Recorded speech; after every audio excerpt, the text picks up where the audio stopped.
Welcome back to another episode of How I Franchise This. I'm your host, Alex Smersnak, and today we're joined by someone who didn't just discover the world of franchising, he was practically born into it. By age 6, while other kids wanted to be astronauts, Zack Fishman already knew he wanted to follow in his parents' footsteps at the legendary Fishman PR. Zack is now the Chief Growth Officer at Fishman PR and Franchise Elevator, but he didn't just take the easy Nepo Baby route. He cut his teeth in the marketing tech world, built his own massive Rolodex, and hosted over 500 episodes of his own podcast, Modern Business. Today, we're picking the brain of a true industry obsessive. We're talking about why franchising is more like the fashion industry than you think, why unsexy businesses are winning the tech war, and the secret sauce behind brands that actually break through the noise. Let's get into it. All right. Thank you so much for joining us, Zack. I really appreciate you taking the time, especially given your background and wisdom in all things franchising. To get into it here, why don't we have you introduce yourself to the audience and the business that you're currently involved with? Sure. So my name is Zack Fishman. I guess my W-2 is that I'm the Chief Growth Officer of two agencies, one called Fishman PR, which has been around since 1991, and then another called Franchise Elevator, which has been around since 2013. In addition to that, an investor in the technology world and, spent my career before arriving in the family biz on the technology side within franchising. That's really where I would say that I sharpened a lot of my skills in the early days of my career in the space. And, I would say the only additional thing that I do is that I was a podcaster in the franchise space for about 8 years. So we had a podcast called Modern Business that we did for quite a while, about 500 episodes plus. It's very weird to be on the other side of this, if I'm being totally honest. Alex was briefing me around all the things that I used to do for everybody else, so I just was quiet and just let him do it out of respect. But been doing this for a long time. Stopped doing podcasts when I couldn't afford to do video like Alex can, so just decided that audio was going to be better, but that doesn't really count for much these days. So the big thing that I spend time on now is really my newsletter. So a newsletter that we run through our supplier consultancy, Franchise Supplier Network. So that's me. So we have a podcast vet, a franchise veteran. I'm pumped for this. So you grew up around franchising. You were born almost into franchising. At what age do you think you were first aware of what Fishman PR, even was or is, and the franchising world around it? I was 6. So when I was old for my age. So when I went to kindergarten, when I turned 6, one of the first projects that they had, which everybody did at the time, was really just, who do you want to be when you grow up? That was one of the big things that they asked you to do. And at the time, it just seemed like that my parents had a really, really cool job. At that point, it was the late 90s, and my parents had been in the business together for about 8 years, 7.5 years. And it had just started to take off around that time. I would say right at the flip of the millennium is really when the PR agency started to take off. And it just seemed like that my dad was on the road all the time, but he got to go to really cool places all the time. When in all actuality, he was just staying in random Marriott courtyards and really random ass places in Ohio. But I didn't know that. It just seemed cool to me. And so, I wrote and I drew a picture, I remember, of both of my parents because I couldn't decide. I was being a salesman already. I was choosing both of them instead of one. I wanted to really be my parents when I grew up. And my teacher came to me, and I'm hard of hearing and always have been, and I'm not necessarily the greatest listener. And so they asked me if I misunderstood the assignment, and I said no. I actually want to be my parents, and here's why. And my parents explained what they did in franchising in a pretty rudimentary form. But enough for a 6-year-old to grasp it. And it was just something that I wouldn't really be able to describe again for a number of years. But now I just kind of just said I want to be like mom and dad. But that's always what seemed interesting to me. There's a lot of nuance to that I would later find out as I got older around how good of an idea it isn't to work with your significant other, as I now know today. But it was very envious to see the beautiful business that they grew together and to really understand how important franchising was to them. So you had other kids that were like astronaut, fireman, and you're like mom and dad franchising. Correct. And they were like, did he not hear what we were trying to what we were trying to accomplish? And I was like, I did, I promise, and here's why. But yeah, so So, and I know for a little while, like, I mean, you go to high school, you go to college, you had other jobs before joining the family business. I mean, what did those look like? Did you do anything outside of franchising for a little bit, or was it always like right into franchise adjacent type things? so it was always franchise adjacent for the most part. So my first internship in franchising was when I was 15. So I worked at the agency here for a couple of years when I was a kid during the summers, just to kind of get a sense of what they were up to. And then I started to intern for other things in and around the franchise space. I interned for franchisors. I went to college in DC, so I interned for the IFA. I had a chance to intern for some suppliers, some tech companies, all sorts of different, consultancies, event companies. Everything always had to do with franchising in some way. My first, full-time position was just a guy that was annoying the living hell, out of Brad about getting into Fran Jam, a really big event we do at the IFA. And, jokingly, he said, this is the legend I've been told. Jokingly, he said, I heard your son's looking for a job. I'll give him a job if you let me into Fran Jam. And Brad threw him a bunch of wristbands and said, let's talk. And about 6 weeks later, I had my job out of college, which was pretty cool. And it was on the marketing tech side, which I would later find wasn't necessarily as interesting to me as it is to say, my partner, my old podcast partner and partner in crime, Ryan Hicks, or my brother Jake, or folks like that. Franchise development in particular, which is really, of course, what you do on a day-to-day basis, was more interesting to me. And I found myself on the very first job that I got on my own. I happened to randomly be washing my hands in a bathroom next to a guy at the IFE convention, and I saw his name tag, and I struck up a conversation. And knowing that I wanted to leave my first job, and I ended up there, and they had about, I think, like $5,000-6,000 in annual recurring revenue at the time. And when I left, we basically did about 100 times that, maybe even a little more. So that's how I grew. That's really how I got my MBA in franchising, as I like to say, was through that. Not a lot of budget to be able to do things. It was mostly being scrappy. Oh yeah. So. Oh yeah. You learn a lot that way. Me and my co-founder for my last business used to say constraint equals creativity. And because, and we've raised venture capital for Franzi, and I've raised venture capital for prior things, but you have these different stages where you are, undercapitalized and you don't have very much, and it forces you to get clever and, just put pure man hours into solving these problems. And we've realized that the more money you raise, it's almost like the less creative you get, because some of these like shiny objects become, oh, we could actually, try that now or see if that works. And so I've always tried to keep that discipline around, like, how do you, stay scrappy. And I just think you learn more in that space than any other, kind of stage of a business, that you can. So it sounds like, you cut your teeth that way. You're learning marketing technology. You're working for some franchisors. You've got these internships.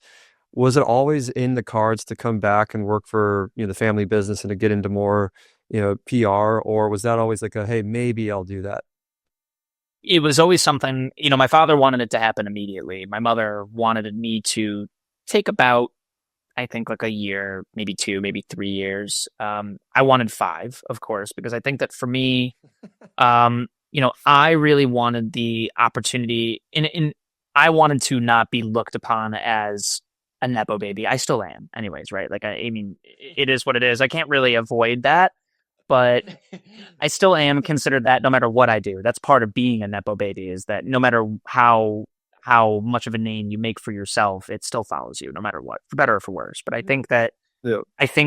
I really wanted to be able to bring something back, to the agency. I didn't just want to be, on a higher salary just because I was Brad and Sherry's kid. It really mattered to me to be able to bring, in my case, a Rolodex. For other people, it could be a skill set of some kind that maybe the agency didn't have access to in the past, which I did bring in a way, but really it was a Rolodex that, I was able to make my own relationship selling a very, very inexpensive product to the exact target market of people that we sell to here at Fishman, except something more expensive. And I think that ultimately it really prepared me, and it got me, it gave me a tireless work ethic, which I think is to my detriment, according to my wife sometimes. But I would say that it is something so, it is such a turning point in my career, taking that step to work for Fran Funnel, I'll use it by name, to, take my career to the next step, to teach myself skills that I didn't have, and had never really had a reason to sharpen in the past. And I think Rolodex is really what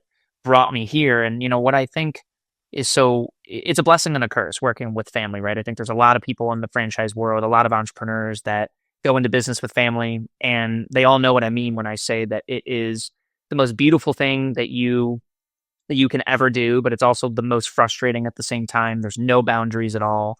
You sometimes look up at the sky and think, why, like, I did this to myself. But I think that people are envious, but at the same time, they are, they feel bad. For me, simultaneously, it's a very weird experience that only people who work with family, will get. I say to my brother all the time, who does not work in the business with me, that there isn't a security to what he does. He has much more freedom and he has the ability to take way more risks. But at the same time, he doesn't have this, established vehicle that is like so well known. And it's almost like you get to improve upon something that's already amazing. And I think that's almost harder, I think, right? Because you're not starting from scratch. You are starting, it is a decades old persona that you are trying to change. And that's really what I'm charged with here every day. Yeah, and that was one of my next questions is I think you joined in 2019. Like, did you have any immediate, like, all right, this is what I want to do differently, I'm coming in to shake things up? Or was it more like, hey, I want to sit back, observe, see kind of how things, and I know you knew the business already incredibly well, but now that you're like fully entrenched in it full time, you're coming back, I guess what kind of tack did you take? Was it, hey, I'm coming in on modernizing things and I'm going to bring this fresh perspective? Or was it, hey, I want to kind of sit back and learn for a couple of years before I start, trying to make more, internal changes or drastic changes? I didn't really have the experience of rev ops at the time, right? I mean, like when I was coming in, it was very strictly putting a process around sales. So historically, my father, who was really, the financial steward and the business development, engine behind the agency until 2019 when I joined, he is a great salesperson, but he's not classically trained, right? And so there's a lot of things that go along with that very well, just seeing and overseeing sales organizations. There's just certain things that you don't do when you're not classically trained. And sometimes, proposals weren't as streamlined as they could have been. There wasn't really an outbound strategy that was, I guess, well thought out. It was a very founder led in that way. And there's nothing wrong with that, right? But it just was different. That was really what I tried to put, put some systems around at first. And I think that all went out the window 6 months later because of COVID. And I had to really learn on the fly how to really impact the business positively, both from a business development, but also from an operations perspective too. I learned that on the fly, and it was, it was a terrible time, but at the same time, it really gave me, again, like a master's. And I had the MBA from FranFunnel. This was really like another master's in something completely different, around, just how to run a business in times of peril. And I think that it really helped me prepare me for what I ultimately believe I will be in the future. And I think that it also, there's a lot more systems around things. We were doing things in a way more, I would say, quantifiable way. A lot of the business was run on feeling in the past, as founders normally do. And I have almost started to take the role of what like a growth equity firm would do if they buy a business. Like they go and they look and they say, look, like I think that this works pretty well, but there are things that we could do better. And here's what I think would help. And that's ultimately where my role sits today, is that I collaborate very closely with our president, who has been with us since basically like when I was in kindergarten. So she's been with us since the late 90s. And I think that for we are the yin and the yang, as we always say, or she says spaghetti and waffles. So we work very closely together, but we are very, very different from each other. But it also it works. But that's really what I learned and what I brought. Now it's everything, but in the beginning it was really sales. And if you had to, like, what is the elevator pitch for Fishman PR? Like, for those listening that, for whatever reason might not be familiar with it, like, what does Fishman do? Like, what are the service offerings and support that you provide?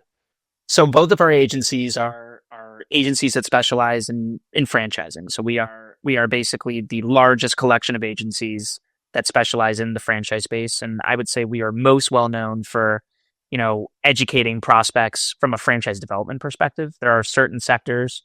I like to say that Alex, you know this very well. I have a system and I have a list for everything. But of like the 11 major big categories in franchising, we have a client that is in all of those, 8, 10, 20 fold, right? And so we do have some consumer aspects of our business. We are a fully integrated, earned, owned, and paid agency and the franchise development, awareness side of the house. That is really where we cut our teeth in the early days when my mother, started in the industry. That was her first job. She just kind of fell into a PR firm that specialized in the franchise space, and then eventually, went and started her own shop. But I think that that's really what we are most now well known for, as being the largest collection of integrated marketing agencies that specialize in the franchise industry. And so that's, you said primarily big focus is franchise development. Are you guys also helping with like general brand marketing to their customers and consumers as well? Yes, that's what I was saying. So the consumer piece, we do it with certain industries. We, in theory, could do it for all, but I would say that there are certain industries where we are very, very, very well trafficked in that world, and we're actually very well known in that regard. Even sometimes people don't even really know that we spend as much time on the franchise side. They hire us for the consumer brand awareness piece, especially when it comes to more lifestyle oriented type stuff like children's services, pet services, health, wellness, and beauty, places like that are kind of around, personal care of some sort. We do tons of work in those worlds on consumer as well as franchise development awareness. Yeah. I mean, so you've worked with, thousands of franchisors. Are there any kind of unique vantage points, like patterns that you've identified that become obvious, you know, at that scale of seeing that many different types of brands, stages of brands, different industries? Are there any notable patterns worth sharing? Everything is cyclical, I think, is the funniest thing about franchising, is that, I often get, my grandfather, who I'm very close to, was a trademark and patent litigator. And one of the biggest cases that he ever tried, which he tried actually in front of the Supreme Court, had to do with a franchisor's trademark in certain states and things of that nature. And he always says to me it was a frozen yogurt brand, right? And so I remember, and you all know it very well, so I won't say it, but it was a frozen yogurt brand that was big in like the late 80s, early 90s. And what's funny is that I remember vividly when the frozen yogurt boom was happening, when you and I, Alex, were probably in college somewhere partying. But when that was happening in like the late 2000s, early 2010s, what we saw was this cyclical nature where, 15, 20 years ago, frozen yogurt was hot, except it was just in a mall. And then this time it was just not in a mall. And that was really the only difference. And you just see that franchising is so cyclical and that the same story happens over and over again. I know that you've done some exploratory work in the cookie world around crumble and things like that. Cookies had their moment at one point, and then cupcakes had their moment. There's just all these things that just continue to, what's old is new, pretty much. It's just like fashion. It's the exact same thing. And that was really the biggest trend that I find, is that franchising isn't really that novel. I would say by design, it is not novel. It is meant to be, there is uniformity is the name of the game, right? And I think that whenever there is something that is very, feels like a fad, it probably is just a slight tweak of what's happened in the past, which is always very funny. And I'm always very careful to point out, like, whenever my team gets afraid of like a new fad, I'm like, guys, it's like one standard deviation to the left of like what we saw when we were all like kids. It's really not that different. I promise. We're going to be okay. But yeah, so that's what I would say, is that it's all cyclical. That's such a good point. And I haven't thought about it like, analogous to fashion or, clothing coming back and then fading out. And it is true. It's like, I talked to a guy the other day who did a bagel franchise, and I think it was in the 80s or 90s, and he's like, I just missed the timing. It was before the bagel boom, and then Bruegger's and all these other Einsteins popped up, and they did really well. And then now you've got like pop up and other, so it's just like, yeah, these things I think do come, and it's a constant improvement or innovation or a different kind of remix of it to some extent. But that's a good analogy. What about what about brands that you see that really break through from the ones that stall out? I mean, have you noticed anything about, because there's tons of emerging brands like anything else, startups, businesses in general, like new ideas come up, some break through and become these, household brands, and others stay flat, and others, fall off a cliff or never get started.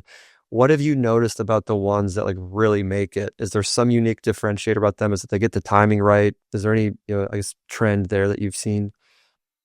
Yeah, what I like to say is that and I think that when this question comes up, brokers get a really bad name, but I don't think it's a broker problem. It doesn't really matter where you're generating the leads initially.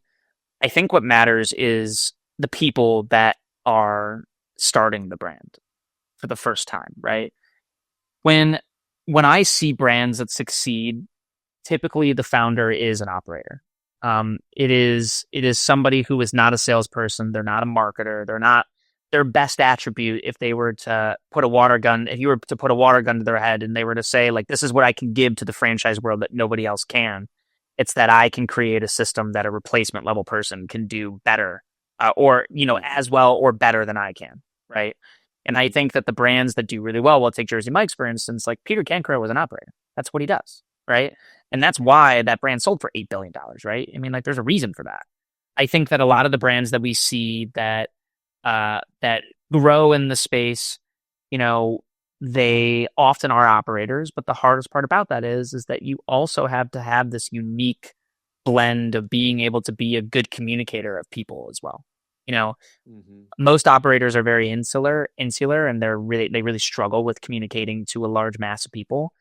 You have to be both, and that's really, and sometimes you learn it. Peter Cancro didn't start that way from all reports that I hear, is that he didn't start out that way as being the person that he is today. He had to grow into it, and I think that it's the hardest thing, that you have that starting point of somebody being a really good operator, and then sometimes they bring in a salesperson who walks all over them, or a marketer that has really grand ideas and bankrupts them because they're spending all this money on things and they don't know better. Like, there's a lot of reasons why things go south, but being a good communicator and being a good judge of character, in addition to being an operator to start, are really the three things that I look at, and what I invest in always, right? I think that we'll take you, for instance, like, when I look at you as an investor, as an investment, for me, and I'm happy to be public about that, like, I looked at you as somebody who had been through it before, right? And like, you know what it's like to look at a business and realize that, maybe it isn't working because I'm a part of it or something like that, right? Like, you've been through it, and you've seen, you've tasted a degree of failure before. And I think that that's really important for an entrepreneur in their second go around, to be able to take those lessons and learn from them. And I think that you also knew, like, hey, like, I'm really good at being out there, and I'm really good at being an operator to a degree, but I need another person to do this with me that can be my yin and yang. And that's why Chris is great to have with you, right? And I think that that's why, I believed in what you guys were building, and that's always what I look for in people. I think a lot of franchisors get super hung up with the fact, like, well, what am I going to do if I don't sell anything? If I don't sell franchises, like, what's going to happen? And I think that having a good system to sell in the first place is the most important part. It all is moot if you run up the score for a couple of years and then you got a bunch of lawsuits on your hands. Mm-hmm. I really like hey, it's operator led. They've had some of that scar tissue that they formed through something else prior, but that real operating experience. And if you look at like tech companies, even most of the best tech companies are product led. In some capacity. Like Chris, we've got Chris, and he's incredible at product. And then you got my background that understands the problem, has lived it, has been through it, has had some failure in it, some success in it, knows what can work and what doesn't work. And if you look at tech companies, like look at Zuckerberg, he's like a phenomenal product person, and that's why Facebook is arguably one of the biggest social networks there is. And same with Snapchat, and even Elon, he's a product person at the end of the day. Like, he knows what's being built, and he can write code, and he can be in it with the rest of his team versus just like the business guy, if that makes sense. I think that same thing transfers over into franchising. And you need the product person equivalent, which I agree as an operator. I think I know part of the answer to this one, but I'm curious how long you think it's sustainable.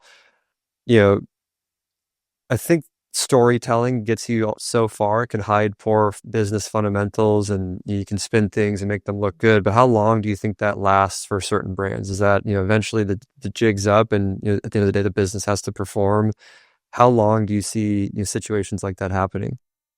Yeah, it's a good question. I think that, you know, in the early days, and what PR was known as in the early days was a lead generator, right? It was just like anything else. And it was, our business, we were in the business of propping up brands to make them look bigger than they were. And we, in a lot of ways, like every other PR firm that's in franchising, were responsible for propping up some people that probably, shouldn't have been propped up because they weren't ready for prime time yet, and I think that what has changed, I believe, is that the news cycle is shorter and people are a lot more attuned to bullshit, honestly. And so I think that our name of the game here, whether it's earned, owned, or paid, whatever we're doing for a brand is all about authenticity and being true and showcasing what the franchisees are saying on the forefront, typically through own media where they can actually control the narrative as much as they want to, right? And when it comes to earned, it's about, the destiny that your brand plays in this great picture of the economy or the franchise ecosystem. It's more about that and the leaders behind that and who's driving that than anything else nowadays. It's not, I would say that for the most part through earned media, it's very, very hard to hide, a brand with a lot of warts now. There's just too many sides that a brand can be attacked. I think that there are things that you can do to mitigate and to change the perception, but you also need to put the proof in the pudding, right? I mean, it can't just be, all talk. You can't just talk and talk. You have to walk the walk too. Yep. I want to not switch gears necessarily, but like really talk about your point of view on just the state of franchising it is today. I mean, like you said, it's a model that's existed for decades. It's been around for 100 plus years. And it's cyclical and it has its moments where it does this and then it gets a bad rep and then it has a good rep. And part of it, I think, is also just macro trend and industry driven on, franchising is a business model. It's not necessarily an industry is what, is my point of view on it. It's a business model that expands a number of industries, food and hospitality and health and wellness. And it really depends on what that industry is doing, whether franchising in that industry is successful or not in a lot of ways. Mm-hmm. But I'm curious, if you had to describe franchising as it exists today, in a sentence or two, how would you describe franchising? I think that, to me, I look at it as a business model too. I think that is a fair characterization. I think that as I kind of pointed out earlier, I do look at the industries as very siloed and they are very, very different. And I think that a lot of people, I try my best to compare them and group them in as many ways that I can, but no matter what I do, they all have very different, they're all solving very different problems. Franchising to me feels like we are at an inflection point. Inflection point, I would say that we are at a time of inflection is really where I think it sits. And I think the reason for that is that we hear a lot from the IFA around how the business model is under attack, blah, blah, blah, blah, blah, all those things, right? Which I do think are important. I don't want to minimize that. But what I see is that this space is at an inflection point, not because of what the government can do, but I would say because of, what technology can do. I think that there are just a lot of brands that aren't going to make sense in 5-10 years. The cycle that I was talking about earlier is going to be spinning way faster than it was, right? And I think that things are going to fall out of fashion, far more often than they did in the past, which is why you're seeing such a rush to all the people who I know who lovingly follow you, who are kind of in the ETA world, to the most unsexy thing you could possibly think of. Like, what can't be replaced by technology and how can I buy like 18 territories of that, right? Which is why you're seeing, I mean, it makes sense. Like it's why, food and beverage is not the du jour thing because there's just a lot of stuff that we don't know about that space right now and like how the wage model will change and the labor model will change over time. We don't really know what will shift. And we had this discussion offline before. I mean, I think that, that's why I feel like we're seeing this major point of inflection. And I think it has a lot to do with technology and what people are purveyors of. I mean, not people aren't really going to go into a sign and graphics store as much as they were. Not to say that they won't at all, but they won't as much because they can just have Sora go into a forum, right? They don't need to do that anymore. They can figure out something. I mean, if you have to go get something printed like once in a blue moon, then great. But it's just going to really change the way that we do everything. And I hate to kind of sound like a broken record because a lot of people probably have that point, but that's the thing that's staring me in the face. Yeah. Do you think there's any structural issues in franchising that don't get talked about enough?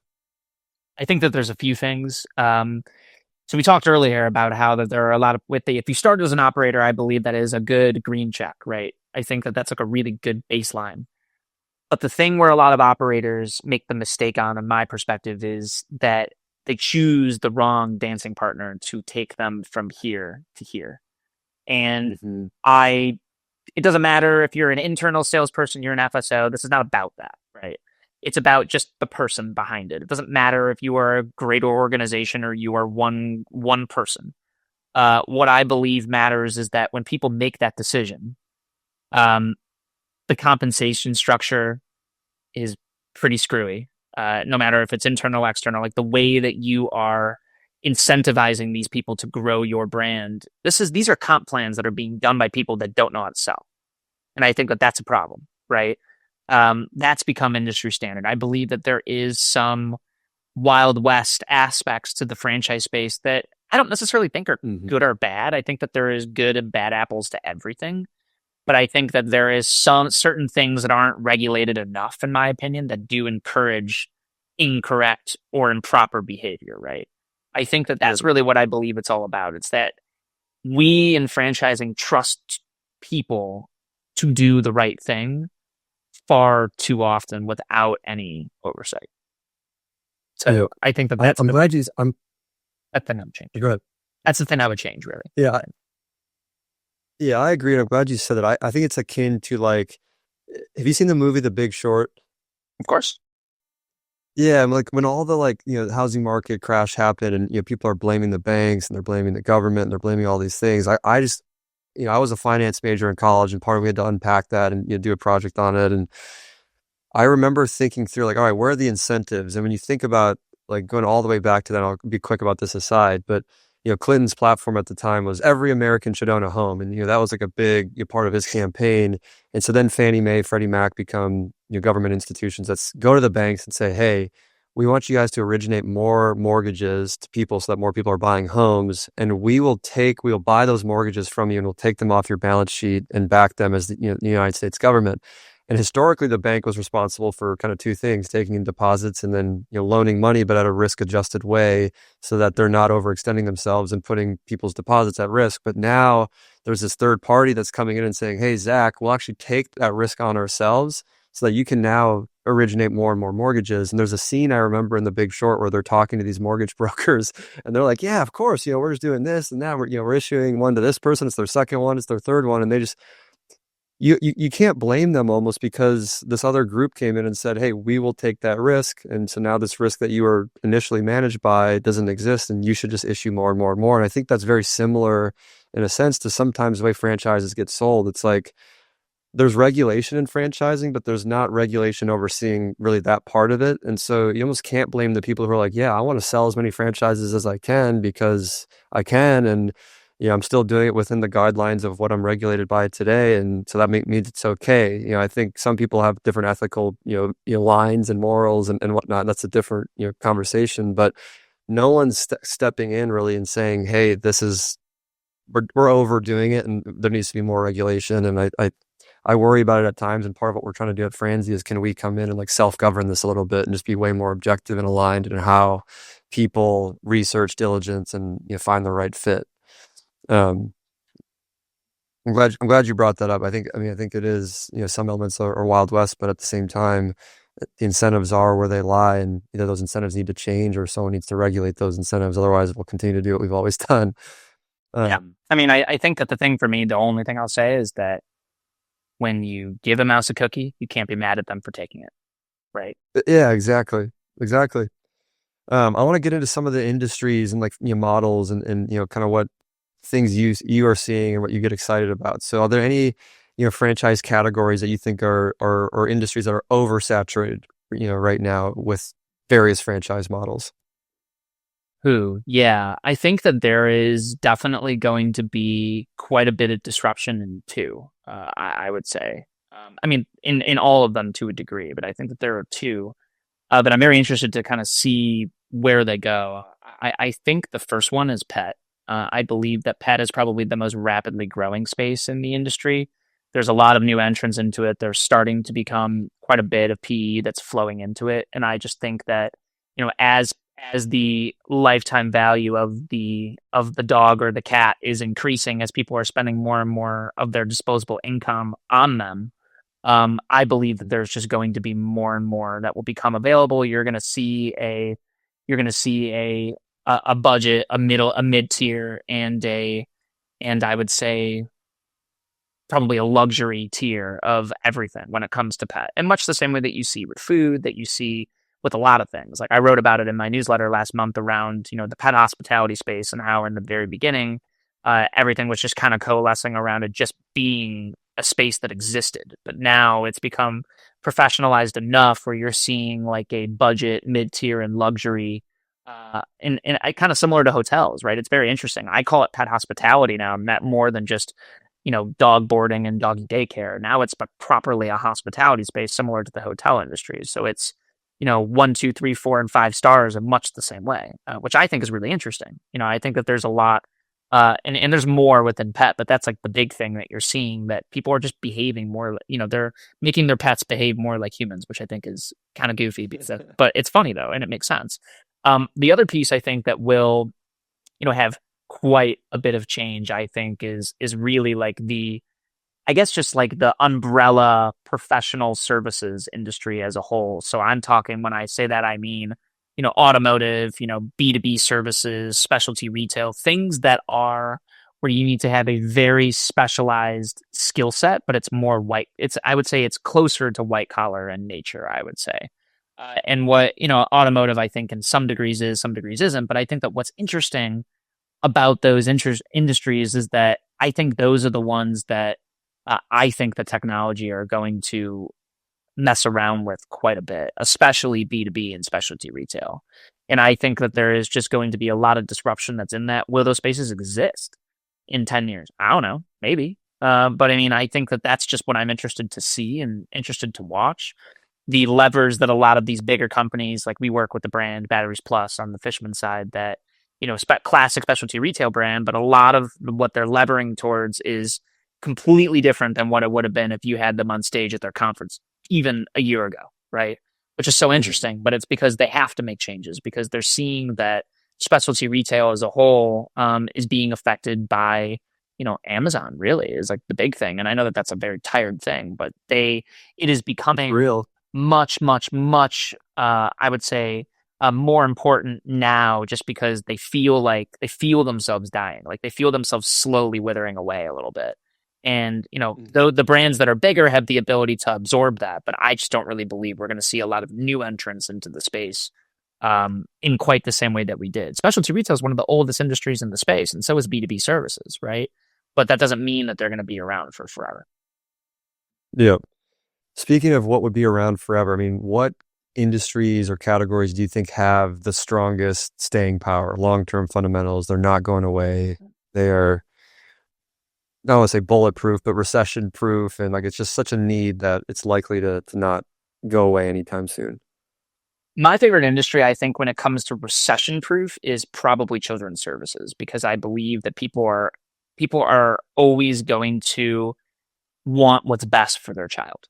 And I think that, okay, sure, birth rates are slowing down a little bit and they continue to do so in the US. I think that still doesn't matter. If the average household has 2 kids instead of 3, it's still, but the average household is spending way more than our grandparents spent on our parents, right? So I think that, per kid. So overall, I think that the math still maths. And I think that that's why a lot of I think a lot of PE firms are getting into children's enrichment, and they really want to because they see what I see. Are there a lot of assets that are really, well developed in the children's services space that are left? Not really. But I would say that it is a space that I believe is pretty recession proof just because people are always going to want what's best and they always want their kids to have a better life than they do. Mhm. And then are there any business models that you think should franchise but they haven't really done it yet? I think that there are a lot of really interesting, commercial service business models that are dealer networks as opposed to franchises. And I think that they're leaving a lot of money on the table. I think that you are going to see a lot of things that are dealer networks that are like really, really unsexy that have the ability to be something so much more prominent if they get into the franchise space. Like a classic thing that would have been a dealer model but isn't is this brand that we rep here called Pertec, and Pertec is like it's a hydraulic hose brand.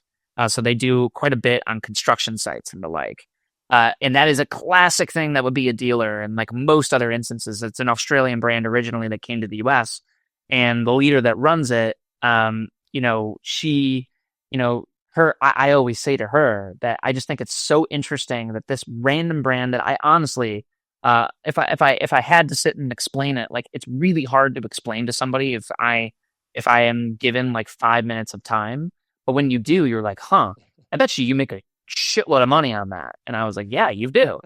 And it's like a really awesome space that people just don't think about. And I always love seeing industries and franchising that you would never think of that just flourish and invent this entire new ecosystem. Like my partner in crime, Ryan, has a business. It's called ClearSight Construction. And it is a business that does construction cleanup. Right? Like who the hell ever thinks of that? Right. And like that should probably be a dealer because they have all this equipment to it, but it's not. And I think there's a lot of opportunity. I think commercial services will be the most rapidly growing industry, especially with residential services trying to lever national accounts to ensure that franchisees have a better baseline when they start. There's a lot of reasons why I think that, but that's really what a lot of PE firms are looking for now too. Is like, how's your national accounts program, and how can we get things in bulk so I know that my baseline for a franchisee is going to be $400,000 a year instead of zero. Yeah.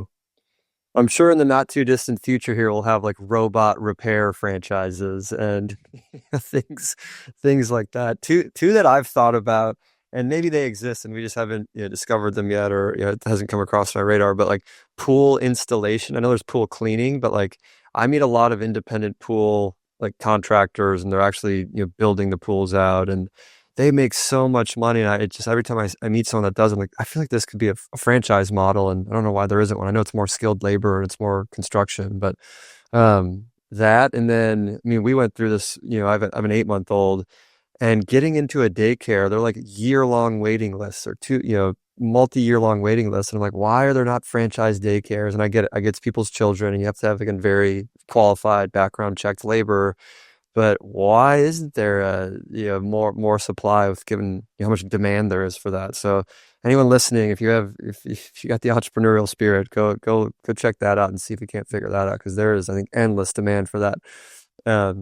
Early childhood education is a massive, massive industry that now that you said that, I'm sure you're going to get a ton of them that want to be on Franzi now, which is a good thing. That's what we want.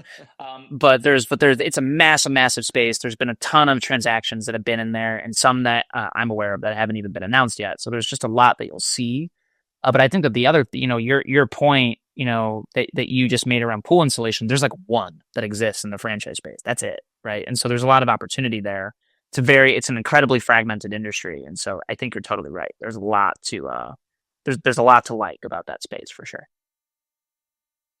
Well, I know we're getting close to the end. I want to wrap up with a few kind of like quick hitters, rapid fire questions. Some might be slightly longer answers, some shorter, but I got 3 or 4 of these. And the first one is, what franchise would you buy into today? You've got as much money as you want, but you can only buy one. It's the only system you can enter. Which franchise brand would you be a part of? I'm not going to use a brand by name because I don't pick favorite children. But what I will say is, I will say an industry, and I say this on every podcast. Whenever somebody asks me this question, I love the pet hospitality space. Like I really love it. I think it's a great space.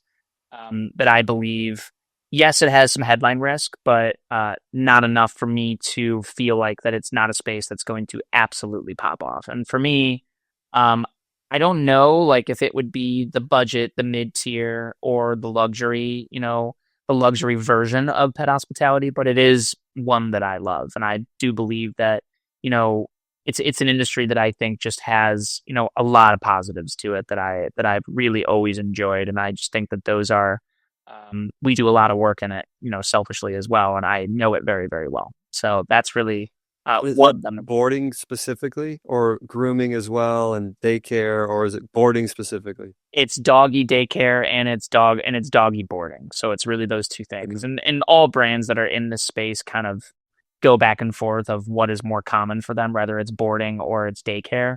I'm not all that interested in the grooming side of things when it comes to pet.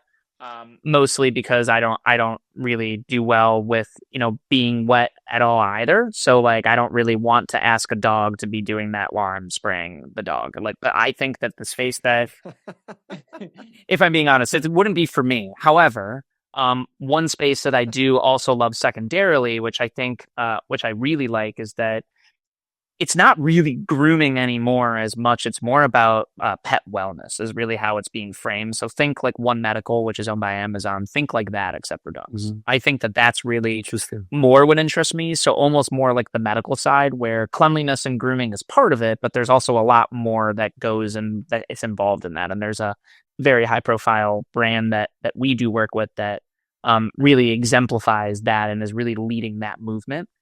And I think that that is interesting. Like if you're just a mobile groomer isn't as much my vibe, but if you are really, if grooming is a symptom of a greater, pet wellness attack, that is much more interesting to me. Mm-hmm. I like that. This is a little bit of a mix up, but what does good leadership, look like to you on a day-to-day basis? Something that I suck at, which is listening to people. It's really listening to other people's ideas and not being quick to judge. I think it's the thing that I am the worst at. One of my worst, attributes is that I can be incredibly judgmental. And so I think that I try my best every day as a leader at our agency to, take stock and listen and not move too quickly.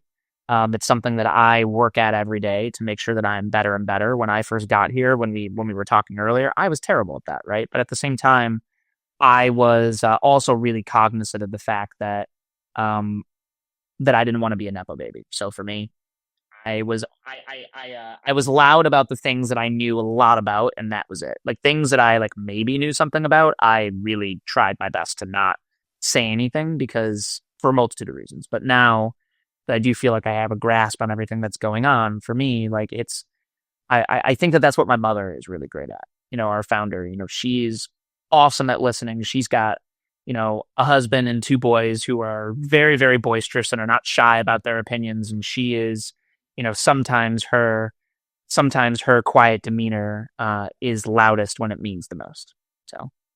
Yeah, that's awesome. Yeah, I think listening is a phenomenal skill and it's not always easy. Last question I have is, what makes someone worth listening to, especially in a crowded space?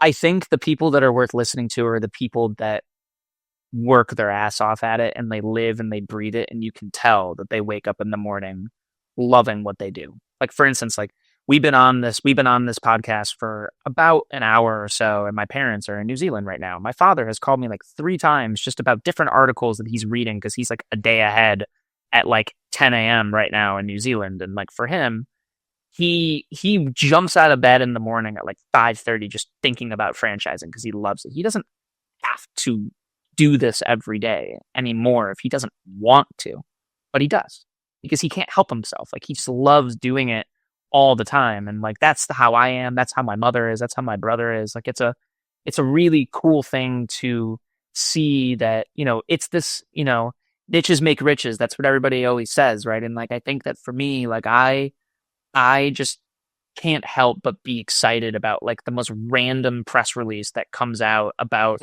some random, executive change or this acquisition or that acquisition. It's just because I just think that it always something that little ripple matters in some way in the ecosystem. And that just always has fascinated me. And I think that those are the people worth listening to, that like they don't want to turn it off, not because they're workaholics, but because they just fucking love it. And I think that matters, right? Like, you can tell the people who love it and the people who are doing it for the money.